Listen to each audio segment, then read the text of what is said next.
students, today we are going to do advanced maths class 9 topic sets means সংহতি ঠিক আছে so আমাৰ question number 2 আমি এটা কৰো question number 2 3 ঠিক আছে সো question number 2 3 কি দিয়া আছে যে a intersection a complement is subset of b complement if and only if b is subset of a तो if and only if মানে কি ইয়াৰ মিনিং টু কি আছে যদি a complement b complement subset দিয়া আছে তেন্তে আমাক এটো প্ৰুভ কৰিব লাগে আৰু এটো দিয়া হলে আমাক এটো প্ৰুভ কৰিব লাগে সো ইয়াৰ মিনিং টু এটো যে এটো দিয়া আছে এটো প্ৰুভ কৰিব লাগিব নেক্সট আৰু এটা স্টেপ ল'ব লাগিব যে এটো দিয়া আছে এটো প্ৰুভ কৰিব লাগিব ঠিক আছে ইয়াৰ মিনিং হৈ গল if and only সো এতিয়া আমি কি লিখিম সলিউশন আমি লিখিম given a complement is subset of b complement this is given a part to আমি given লম আৰু এটো প্ৰুভ কৰিম to prove b is subset of a এটো আমাক দিয়া আছে এটো আমাক প্ৰুভ কৰিব আছে এটো যদি প্ৰুভ কৰিব আছে তো প্ৰথমে a পাৰ্টটো লম আৰু আমি লৈ লম যে b এটা সেট হয় তাৰ এটা এলিমেন্ট x বুলি লৈ লম আমি লৈ ললো let x belongs to b যদি x b এটা b এটা সেট হয় x তার এটা এলিমেন্ট ঠিক আছে সেটা কি হল x belongs to b হৈ যাব x যদি b এলিমেন্ট হয় তেন্তে x belongs to b হৈ যাব x b এর অন্তর্গত হ'ব so x belongs to b then what we can not write that x does not belongs to b complement ঠিক আছে এটো কি লিখিলো আমাক এটো ইউজ কৰিব আছে so x যদি b belong কৰিছে x কাক belong নকৰিব so আমি লিখিম যে x does not belongs to b complement now if x does not belongs to b complement then we can write that x does not belongs to a complement also now why x does not belongs to a complement so x b complement belong কৰা নাই so x a complement belong কিয় নকৰিব sir because a complement is subset of b complement এই যদি কোনোবা element ইয়াক belong কৰা নাই তেন্তে তাৰ যেটো সাবসেট আছে তাকো বিলং নকৰিব ঠিক আছে so if x does not belongs to a complement then x belongs to whom so x belongs to a okay so আমি প্ৰথমে কি দেখালো যে x belongs to b এতিয়া আমি কি দেখা দিলো যে x belongs to a then what we can say therefore b is subset of a এটো আমি পার্ট 1 লইলাম so এই পার্টটো প্রুভ হৈ গল এটা আমি ইয়াক given আছে বুলি লম আৰু ইয়াক প্ৰুভ কৰিম again given sir Assamese medium student বিলাকো এটো আৰামকে বুজি পাব কাৰণ তলে ইয়াৰ মিনিং এটা ধুনিয়াকে বুজি পাব জাস্ট তোমালোকক এটো প্ৰুফটো হে লাগে প্ৰুফটো অলৱেজ ম্যাথমেটিক্যাল মানে ম্যাথমেটিক্সৰ সকলো নাম্বাৰ তোমাৰ যিমান আছে গুটেই তো ইংলিশত আৰু আসামিস দুটাটো থাকে আসামিস বুকত এটা সব ইংলিশত আছে তো ইয়াতে ইমান ডিফিকাল্ট হ'ব নালাগে ইফ এন্ড অনলি মানে যদি আৰু যদি ঠিক আছে again given sir again আমি কি লিখিম given that b is subset of এবাৰ আমি a part to given বুলি লম to prove a complement is subset of b complement ঠিক আছে সো তোমাক প্ৰুভ কৰিব আইছো এটো আছে এটো তুমি অলৰেডি দিয়া আছে এটো কোৱেশ্চন আমি ইয়াৰ এটা এলিমেন্ট লৈ লম সো ইয়াৰ পৰা এটো আমি সাবসেট দেখাব আছে সো let আমি লৈ লম y belongs to a complement now y belongs to a complement মোক এটো ইউজ কৰিব আছে আমি কি লিখিব পাৰো y does not belongs to a if y does not belongs to a then what you can write y also does not belongs to b because b is subset of a so condition to ইয়াতে যেটো বুজাইছিল হেতুৱে condition if b does not belongs to y does not belongs to b then what you can say that y belongs to if y does not belongs to b then y belongs to b complement এটা so আমি দেখাইছিল যে y belongs to a complement আমি দেখাইলো y belongs to b complement therefore you can say that a complement is subset of b complement so এটো আমি লৈ ললো নাম্বার 2 so ইয়াৰ আমি লিখিম from 1 and 2 1 আৰু 2 পৰা ইয়াত আমি দেখালো b a subset হৈ গল ইয়াতে আমি দেখালো a কমপ্লিমেন্ট b কমপ্লিমেন্টের সাবসেট হৈ গল কাক ইউজ কৰি পেলাই এটু ইউজ কৰি পেলাই ইয়াত আমি এটু ইউজ কৰি পেলাই এটু প্ৰুভ কৰিলো ঠিক আছে আৰু এবাৰ বুজাই দিছো আমি এটু ইউজ কৰি পেলাই এটু প্ৰুভ কৰিলো নেক্সট টাইম আমি এই পাৰ্টটো মানে এই পাৰ্টটো ইউজ কৰি পেলাই এটু প্ৰুভ কৰিলো ঠিক আছে then from 1 and 2 we can say that a complement is subset of b complement if and only if b is subset of a so eto amar proof hai thik ase so eto hol question number 2 3 eta ami koru question number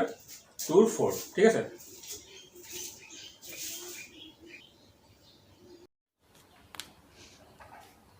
so question number 2 4 dia ase swa a intersection b whole intersection c equal to a intersection whole b intersection c eto amak proof koribo lagibo thik ase so kenege proof korim swa আমি কি দেখাম যে এই সেটটো ইয়াৰ subset হয় next পাৰ্টত আমি দেখাম এই সেটটো ইয়াৰ subset যদি এটা সেট আনটো সাবসেট আৰু আনটো সেট ইয়াৰ সাবসেট তেন্তে দুটা সেট কি হৈ যাব ইকুৱেল হৈ যাব বাই ইকুৱেল সেট ৰুল ঠিক আছে ইকুৱেল সেট আমাৰ ৰুল এটা আছে এটো মতে এটো তোমালোকে ইকুৱেল সেটৰ ৰুলটো চাই লবা সো এটো আমি কি কৰিম প্ৰথমে যে এই সেটৰ পৰা এটা এলিমেন্ট লৈ লম so let x be an element which belongs to a intersection b whole intersection c এতিয়া আমি সো ইন্টাৰসেকশনৰ ৰুল এটা আছিল ৰুলটো কি আছিল সো তোমালোকে ভালকে চাবা কিতাপত যে যদি x belongs to a intersection b হয় তেন্তে তাক আমি এনেকৈ লিখিব পাৰো যে x belongs to a intersection হলে তোমাৰ and word কানেক্টিভ আহে and x belongs to b এটা আমি ইন্টাৰসেকশনৰ ৰুলত পাইছিলো ইন্টাৰসেকশন কি তাৰ ডেফিনেশনত ভালকে চাবা এটো লিখা আছে সেটো আমি এনেকৈ লিখিব পাৰো যে x belongs to a and x belongs to b এটা ইয়াত ব্র্যাকেট আছে সো আমি ইয়াতে ব্র্যাকেট দি দিম এটা ইন্টারসেকশন আছে আমি কি লিখিব পাৰো and x belongs to c এটো আমি এনেকৈ লিখিব পাৰো সো x belongs to আমাক দেখাব আছে b আৰু c ব্ৰ্যাকেট to b আৰু c আছে so x belongs to a and x belongs to b and x belongs to c ঠিক আছে সো ব্র্যাকেট ইয়াত আছিল আমি কি কৰিম এসোসিয়েটিভ প্ৰপাৰ্টি ইউজ কৰি পেলাই ব্ৰ্যাকেটটো আমি ইয়ালৈ লৈ যাম ঠিক আছে এসোসিয়েটিভ প্ৰপাৰ্টি আমি ইয়াতে ইউজ কৰিলো এসোসিয়েটিভ প্ৰপাৰ্টি কি কয় যে যদি ব্ৰ্যাকেট ইয়াত আছে তুমি ব্ৰ্যাকেটটো ইয়াত চেঞ্জ কৰিব পাৰা গ্ৰুপ চেঞ্জ কৰিব পাৰা ঠিক আছে সো আমি কি লিখিব পাৰো x belongs to a and এটুক আমি এনেকৈ লিখিব চোৱা তোমাক যদি এটু দিয়া আছে তুমি ইয়াৰ পৰা এটু বনাব পাৰা আৰু যদি এটু দিয়া আছে তুমি ইয়াৰ পৰা এটু লিখিব পাৰা সো আমি লিখিব পাৰো x belongs to b and মানে গল ইন্টাৰসেকশন c এনেকৈ লিখিব পাৰো দেন ইয়াক আকৌ লিখিব পাৰো x belongs to a and হলে ইন্টাৰসেকশন তো ব্ৰ্যাকেট গল b ইন্টাৰসেকশন c সো প্ৰথমে আমি দেখাইছিল যে x belongs to a intersection b whole intersection c এটা আমি দেখাইলো x belongs to a intersection b intersection c so আমি কি কৰিব therefore a intersection b whole intersection c is a subset of a intersection b intersection c whole এটা আমি লৈ ললো নাম্বার 1 সিমিলারলি আমি নেক্সট পার্টটো ইফালৰ পৰা ইফালে প্ৰুভ কৰিব সো হেতু আমি প্ৰুভ নকৰো জাস্ট লিখি দিম সিমিলাৰলি বুলি তো তোমালোকে পাৰিবা এটো ধুনিয়াকে হেতু আমি প্ৰুভ কৰিব কাৰণে এটো সেট আমি x লৈছিলো হেতু সেট আমি y বুলি লৈ পেলাই প্ৰুভ কৰিলে হ'ল একে আছে একো প্ৰবলেম এনেকুৱাই হ'ব ঠিক আছে সো এটো মই কৰি দিও ৰবা সো মই লিখি দিও again let y belongs to a intersection b intersection c then what you can say that y belongs to a same process follow korim so and y belongs to b intersection c ঠিক আছে so আমি কি লিখিব পাৰো y belongs to a and তো এতিয়া এটা rule ফলো কৰি পেলাই y belongs to b and y belongs to c এতিয়া ব্র্যাকেটটো ইয়াত আহি যাব তে তুমি ব্র্যাকেটটো এসোসিয়েটিভ প্ৰপাৰ্টি ইউজ কৰি পেলাই শিফট কৰি লোৱা সো আমি লিখিব পাৰো y belongs to a and y belongs to b ব্র্যাকেটটো ইয়াত লৈ আনিলো and y belongs to c ঠিক আছে সো ইয়াৰ পৰা আমি কি লিখিব পাৰো সো ইয়াৰ পৰা আমি লিখিব পাৰো so y belongs to A and মানে হৈ গ'ল intersection C and y belongs to C এই দুটাকো লৈ পেলাই একেলগে আমি লিখিব পাৰোঁ y belongs to A intersection C intersection sorry A intersection এইটো B এইটো B হ'ব so B then intersection C ঠিক আছে so প্ৰথমে y belongs to এইটো দেখাইছিলোঁ এতিয়া y belongs to এইটো দেখাইলোঁ so আমি কি কৰিব পাৰোঁ therefore A intersection B intersection C is subset of A intersection B whole intersection C এইটো আমি লৈ ল'লোঁ part 2 so from 1 and 2 from 1 and 2 we can say so 1 কি আছিলে এইটো ইয়াৰ সাবসেট 2 কি আছিলে এইটো ইয়াৰ সাবসেট যদি ই ইয়াৰ সাবসেট হৈ যায় তেন্তে আমি কি কৰিব দুটা সাইড ইকুয়াল আছে তাই আমি লিখিব পাৰো A intersection B whole intersection C is equal to A intersection B whole intersection C এটা হৈ গ'ল ঠিক আছে এটা আমাৰ হ'ল কোৱেশ্চন নম্বৰ 2 ৰ 4 এটা আমি কৰো কোৱেশ্চন নম্বৰ 2 ৰ 6 5 নম্বৰ 2 5 এটা আমাক যেটো ল দিয়া আছে তুমি ভালকে চোৱা এটো ডিস্ট্ৰিবিউটিভ ল হয় so A union B ইন্টাৰসেকশন C তো প্ৰথমে A টু B লগত ইউনিয়ন আছে ইন্টাৰসেকশন আহিব মাজত তাৰপিছত A টু C লগত ইউনিয়ন আছে তো এটো ডিস্ট্ৰিবিউটিভ ল তো ডিস্ট্ৰিবিউটিভ ল আমি অলৰেডি প্ৰুভ কৰিছো ঠিক আছে আমাৰ যিখিনি ল আছে ল অফ সেট বুলি এটা ভিডিও আছে তো তোমালোকে গৈ পেলাই চাবাতে দেখি পাবা ডিস্ট্রিবিউটিভ ল টো অলৰেডি প্ৰুভ ঠিক আছে সো ইয়াতে কৰি দিও একো নাই তো এটা কি দিয়া আছে A union B intersection C equal to A union B intersection A union C এই সেটটো প্ৰুভ কৰিবৰ কাৰণে আমি প্ৰথমে কি কৰিব লাগিব যে আমাক ইয়াক লৈ পেলাই ইয়াৰ সাবসেট দেখাব আছে আৰু ইয়াক লৈ পেলাই ইয়াৰ সাবসেট দেখাব আছে এতিয়া আমি এটো ইয়াৰ সাবসেট দেখাই দিম এটো ইয়াৰ সাবসেট দেখাই দিম তেন্তে দুটা সেট কি হৈ যাব ইকুয়াল হৈ যাব ঠিক আছে তো মানলে A এটা সেট আছে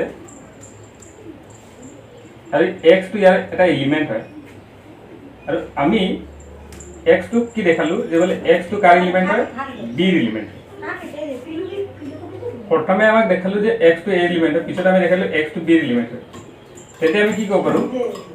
যে a b কি হয়ে যাব সাবসেট সিমিলারলি মানিলো y এটা এলিমেন্ট আছে যেটো b ত বিলং করে আর আমি দেখাই দিলো যে y যেটো এলিমেন্ট আছে এই এলিমেন্টটো a কো বিলং করে তেন্তে কি হয়ে যাব যে বলে b সাবসেট হয়ে যাব a ঠিক আছে তো প্রথমে আমি দেখালো a b sorry x a belong করেছিল এটা x b বিলং করে তেন্তে আমি কি কম a b সাবসেট তারপর y b বিলং করেছিল এটা y বিলং করেছে a তেন্তে b টু a সাবসেট হবে যদি এটু কন্ডিশন হয় আর এটু কন্ডিশন হয় যদি a b সাবসেট আর b a সাবসেট তেন্তে আমি এই দুটাৰ পৰা কি কৰো যে a is equal to b তার মানে সেট a equal to হৈ যাব সেট b সো এটো বেসিক হয় বেসিক তো তোমালোকে জানিব লাগে যদি এনেকে প্ৰুফ কৰিবা ঠিক আছে বিলংস টু দ্বাৰা যদি প্ৰুফ কৰিবা তো এই বেসিক তো তোমালোকে বহুত ভালকে জানিব লাগিব এটা সো আইটো আমি কি দেখাব লাগিব যে এটো এটা সেট হয় গুটেটো এটো ইয়াৰ এই গুটে সেটটো সাবসেট হয় পিছত আকৌ দেখাব লাগিব যে এই সেটটো ইয়াৰ সাবসেট এন্তে দুটা ইকুয়াল হ'ব সো তাৰ কাৰণে আমি যেনেকৈ ইয়াতে x a এৰ এলিমেন্ট আছিল তাৰ কাৰণে ইয়াতে আমি ধৰলো left x belongs to a union b intersection c তেন্তে আমি কি লিখিব পাৰো sir x belongs to a union মানে কি হয় তোমালোকৰ union মানে है or ঠিক আছে সো x belongs to আহিব অসমীয়াত বা ঠিক আছে x belongs to b intersection c এটা লিখিব পাৰো x belongs to a or x belongs to b intersection c ঠিক আছে সো এটো এই ল মতে আমি এটো আকৌ ভাঙি দিব পাৰো আমি কি লিখিব পাৰো x belongs to a or x belongs to b ইয়াতে কি আহিব and x belongs to c ইয়াতে ব্র্যাকেটে থাকিব ঠিক আছে তো তোমাক এটো দেখাব আছে ইয়াতে a ইউনিয়ন b আছে তো তোমাক ইউজ কৰিব লাগিব এটা ডিস্ট্রিবিউটিভ ল তো ডিস্ট্রিবিউটিভ ল কেনেকৈ হ'ব স্যার অলরেডি এটো ডিস্ট্রিবিউটিভ ল হৈ আছে আমি এটো এনেকৈ লিখিব পাৰো sir x belongs to a or x belongs to b ঠিক আছে and x belongs to a or x belongs to c তার মানে x a বিলং করেছে x b বিলং করেছে আৰু x a বিলং কৰেছে আৰু x c বিলং কৰেছে ঠিক আছে তেন্তে কি লিখিব পাৰোঁ? তেতিয়া আমি লিখিব পাৰোঁ যে x বিলংছ টু, এই দুটাকে একেলগে লিখিলে আমি লিখিব পাৰোঁ A union B and x belongs to A union C। এই দুটাৰ পৰা আমি এনেকৈ লিখিব পাৰোঁ যে x belongs to A union B and মানে হৈ গ'ল intersection A union C। So ইয়াতে x belongs to A union whole B intersection C, ইয়াতে আমি দেখাইছিলো x belongs to A union B intersection A union C। So আমি কি কৰিব পাৰোঁ এই দুটাৰ পৰা যে x আগত ইয়াক বিলং কৰিছে, এতিয়া x ইয়াক বিলং কৰিছে, তেন্তে এই যিটো ওপৰৰ সেট হ'ব E intersection C, ই সাবসেট হৈ যাব A union B whole intersection A union C। ঠিক আছে, এইটো ইয়াৰ সাবসেট হৈ যাব। সেই সাবসেট এটা দেখাই দিলোঁ, এটা সাইডত আমি দেখাইলোঁ, এটা সাইডটো আমি দেখাই দিলোঁ, এইটো আমি লৈ ল'লোঁ নাম্বাৰ 1। এতিয়া আমি ইফালৰ পৰা ইফালে দেখা পাইছোঁ, ইফালৰ পৰা ইফালে দেখা, তো আমি কি লিখিব নেদেখা, আমি সেনেকুৱাই দেখা পাইছোঁ, দেখালে সেনেকুৱাই আমি দেখাই দিব পাৰোঁ। তো আমি নিলিখিম এইটো, আমি জাষ্ট লিখি দিম সিমিলাৰলি। Similarly, we can show that A intersection B whole, sorry, A union B is intersection of A union C is subset of A union B intersection C।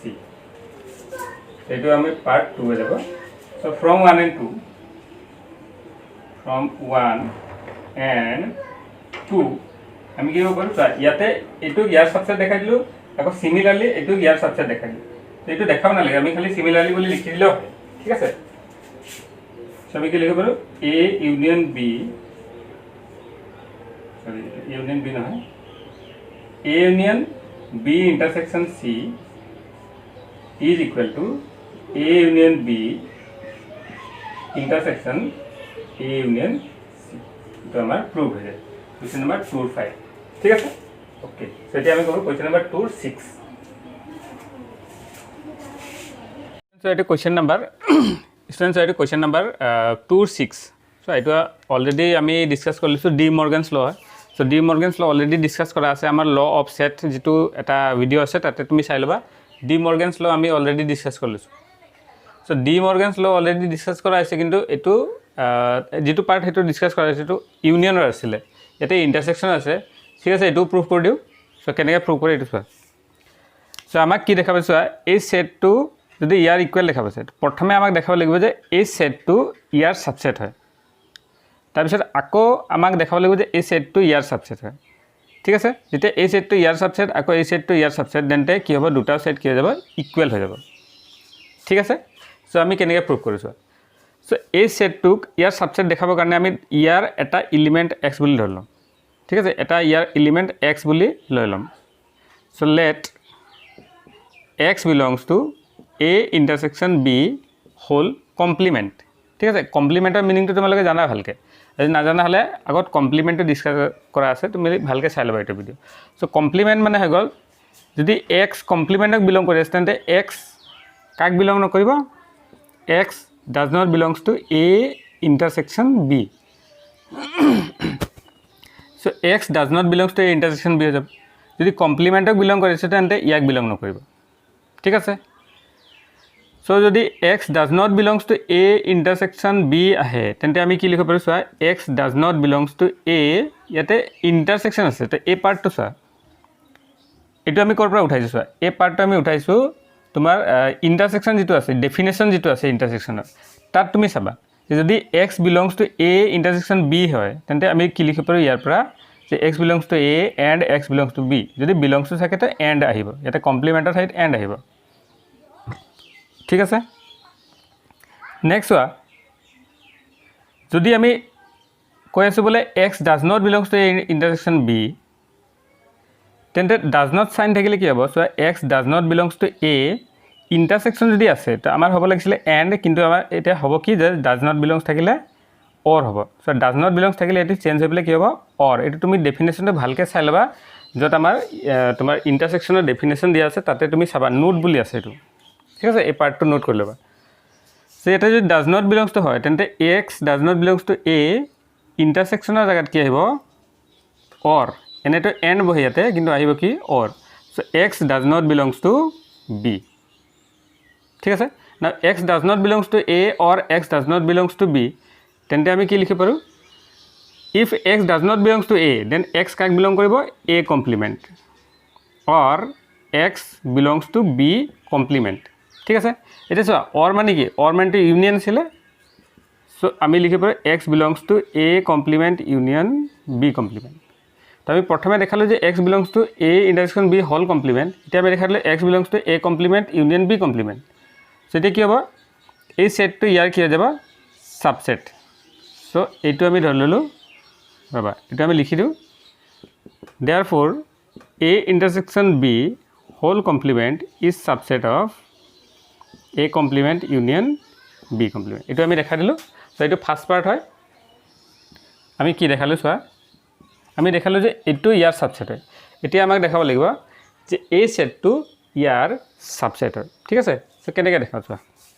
তাৰ কাৰণে আমি ইয়াৰ এটা কিছুমান ইয়াৰ এটা এলিমেণ্ট লৈ লওঁ আমি লৈ ল'লোঁ late y belongs to a complement union b complement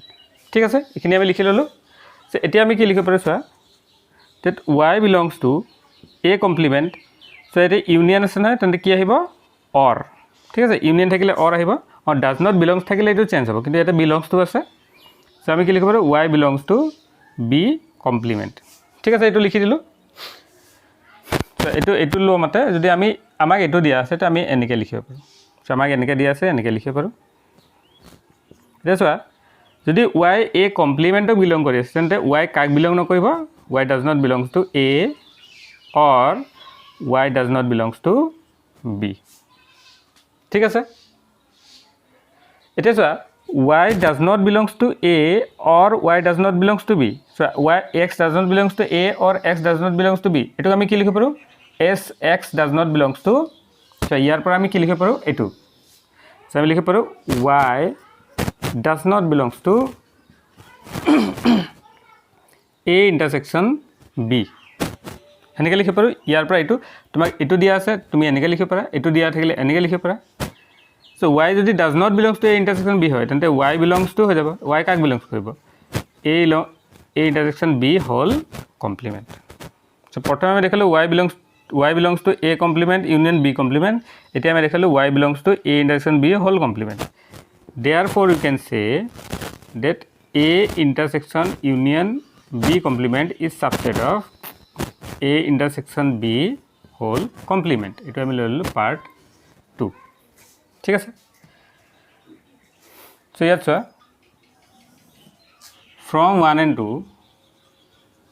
from 1 and 2 we can say এটা এইটো ইয়াৰ সাবসেট হৈ গল আৰু পিছত আকৌ ইয়াতে দেখাই দিলো যে এইটো ইয়াৰ সাবসেট হয় তেন্তে যে কি হ'ব তেন্তে ইয়াৰ পৰা আমি কি ক'ব পাৰো আমি লিখিব পাৰো যে a intersection b whole complement is equal to a complement union b complement ঠিক আছে फ्रेंड्स সো স্টুডেন্টস এইটা আমাৰ কোৱেশ্চন নম্বৰ 2 6 লৈকে মই কৰাই দিলো সো কোৱেশ্চন নম্বৰ 3 কিটা আমি কৰিম নেক্সট ভিডিঅ ঠিক আছে তেতিয়ালৈকে বাই